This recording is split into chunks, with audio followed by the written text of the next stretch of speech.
Alhamdulillah, saya sebagai bakal calon gubernur dan wakil gubernur Aceh tahun 2024 periode 2025-2030 secara warga negara.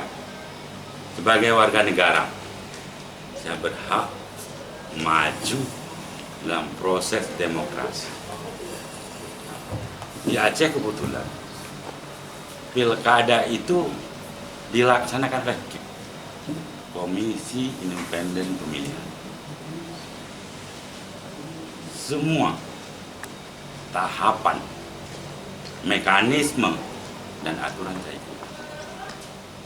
Ada sekarang yang beredar, yang kita mungkin sama-sama sudah kita baca, kita lihat bahwa saya tidak memenuhi syarat. Hanya saya selalu berdiskusi dengan mereka. Hanya yang saya tahu, satu, itu bukan juga keinginan kami. Saya sebagai bakal calon utama Sepadi. Dan ketika proses itu juga di DPRA, itu kan ranahnya KIP. Kami diundang, saya datang waktu itu. Cuma tidak dengan pasangan saya ketika itu. Mengapa? Kehendak Allah. Tusuk Muhammad Yusuf Awahab waktu itu dipanggil oleh Allah kembali ke pangkuannya. Bagaimana saya bawa beliau ke DPR?